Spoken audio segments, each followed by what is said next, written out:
Assalamualaikum Ustadz. Waalaikumsalam. Izin bertanya. Suami yang membiarkan istrinya tidak nyaman tinggal bersama mertua dan tidak mau pindah dari rumah orang tuanya dengan alasan ingin berbakti kepada kedua orang tuanya. Apakah dia zolim kepada istrinya, Ustadz? Nah, ini harus didiskusikan sebelum nikah, ya gitu. Jadi kalau belum nikah teh ngobrol. Kamu mau nikah sama aku nih, para bapak nih. Kamu mau nikah sama aku, tapi gini, ibuku udah tua, ya, tidak ada yang ngurus kecuali ibuku. Jadi walaupun kita udah nikah, kemungkinan yang ngurus ibuku tuh ya aku, gitu. Kalau kamu mau menikah dengan aku dengan kondisi seperti itu, ya alhamdulillah. Tapi kalau tidak ya karena aku punya orang tua yang udah uzur yang harus aku urus. Harusnya suami Anda tuh ngobrol sebelum nikah tuh sampai titik itu. Gitu ya. Nah, saya ingin ngasih catatan kepada para orang tua. Kalau kita masih kuat, ya, atau masih bisa sendiri, atau bisa ditemenin bukan oleh anak kita, ya sebaiknya anak yang udah nikah itu tidak serumah dengan kita. Tanya para psikolog, sehat mana rumah tangga yang murni suami istri anak dengan rumah tangga yang suami istri mertua ipar. Coba gimana sok? Secara keilmuan, saya berani jamin bahwa rumah tangga yang sehat, rumah tangga yang suami, istri, anak, udah itu yang sehat. Ya, kenapa? Karena persoalannya menjadi fokus.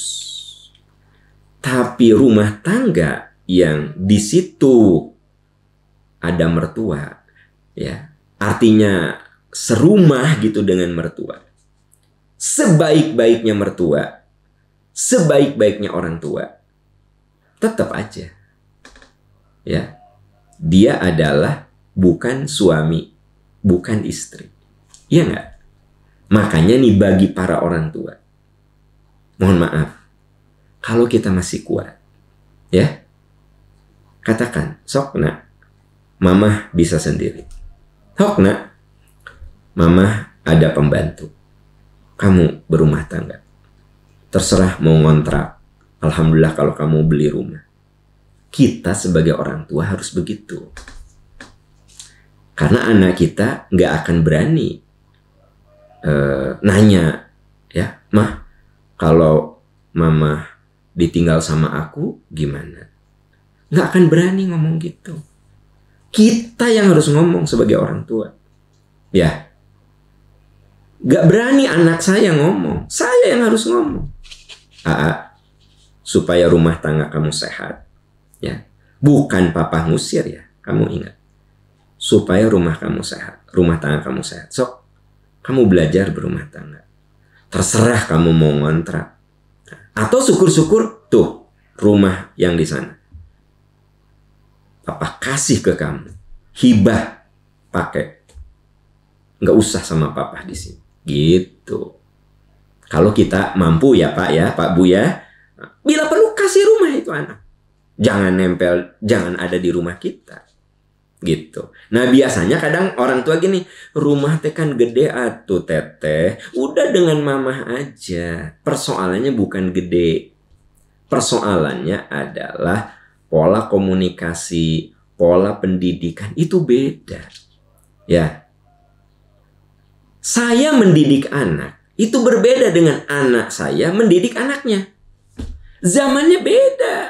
Nah, kalau dia serumah sama kita, ya, misalnya mantu saya serumah sama saya, ya kan? Gitu. Mungkin saja dia punya cara mendidik anak berbeda dengan saya.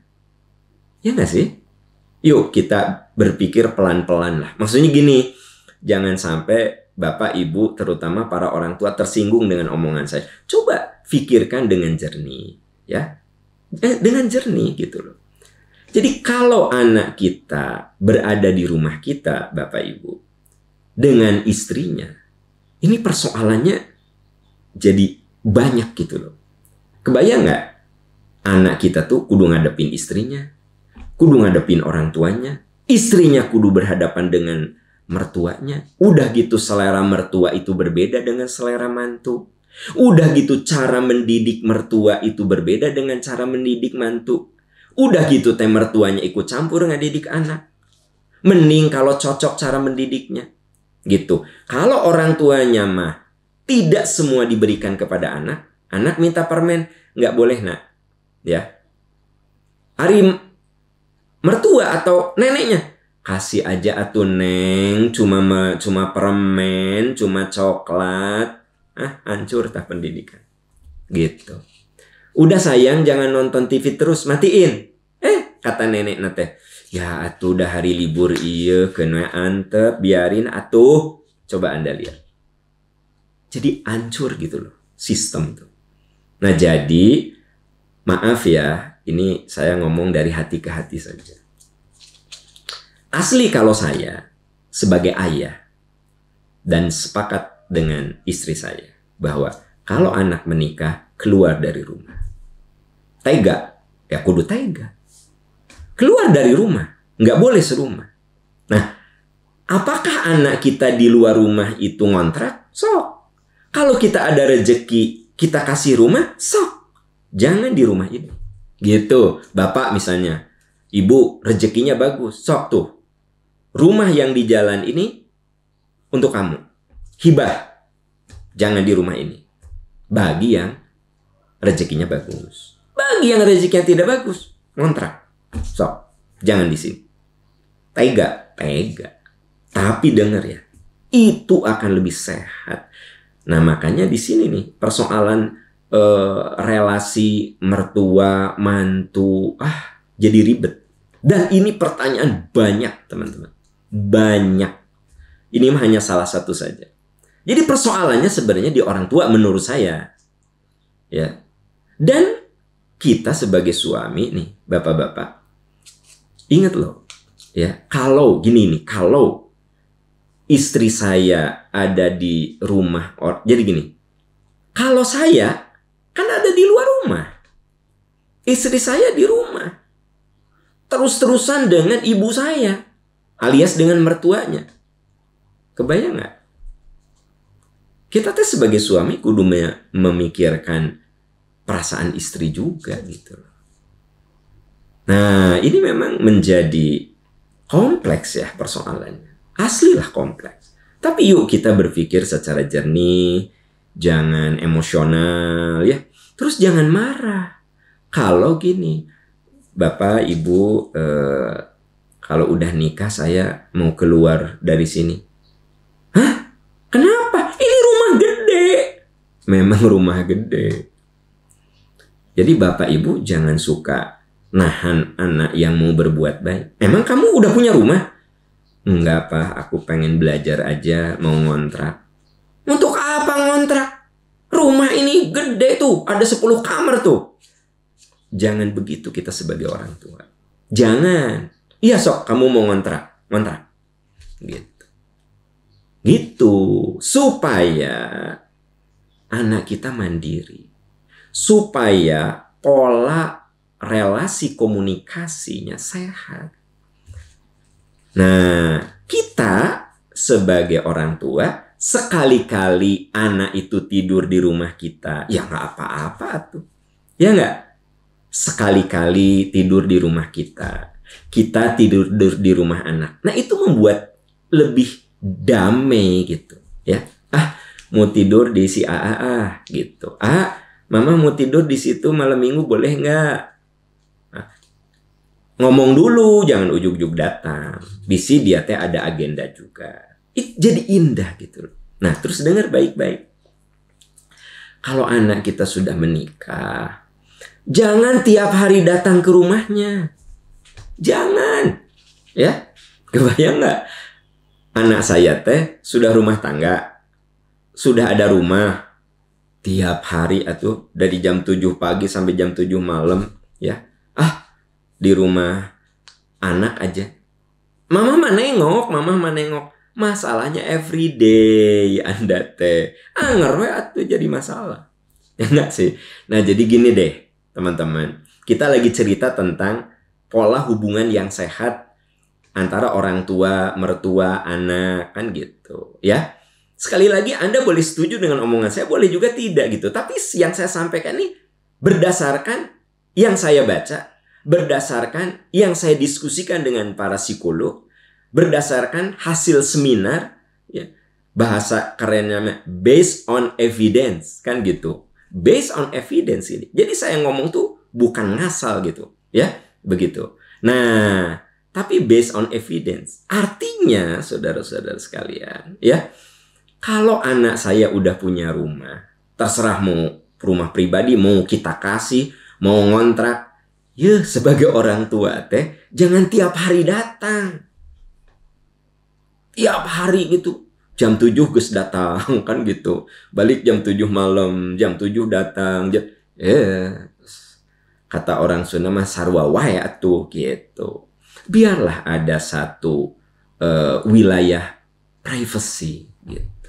Nah, terus kalau hari Minggu ya gitu, dia datang ke rumah kita, alhamdulillah. Tidak datang, jangan kenapa hari Minggu kemarin kamu nggak datang?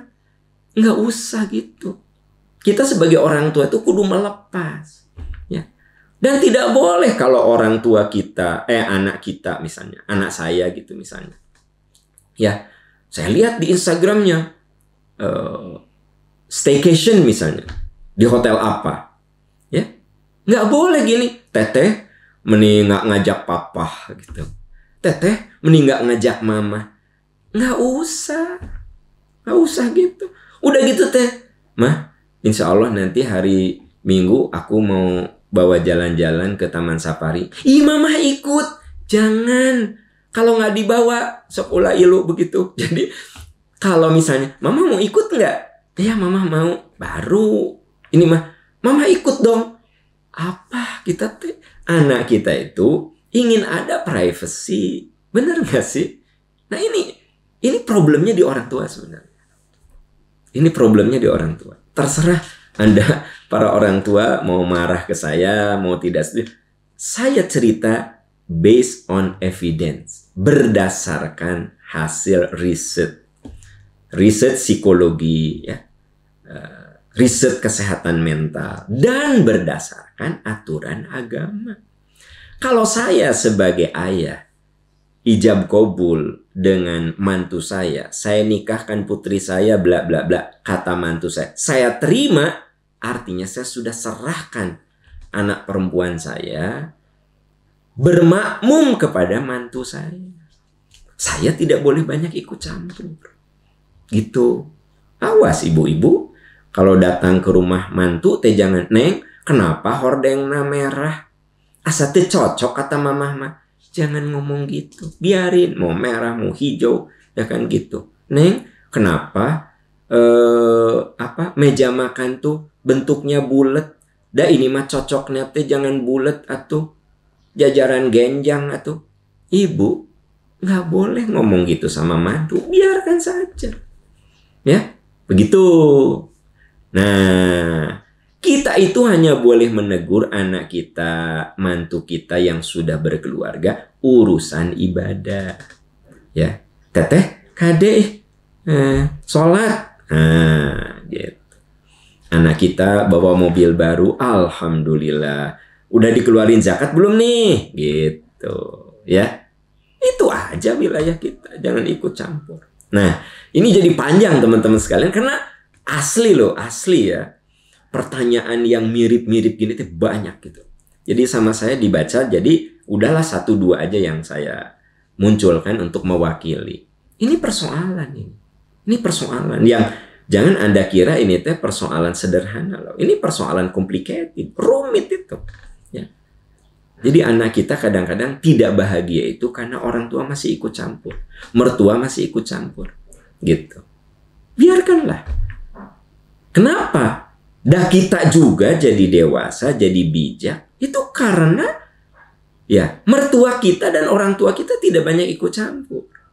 Jangan Anda ikut campur in the name of love. Mamah mah sayang sama kamu. Mamah mah, jangan. Kenapa? Mereka punya cara untuk bertahan hidup. Nah gitu loh teman-teman ya.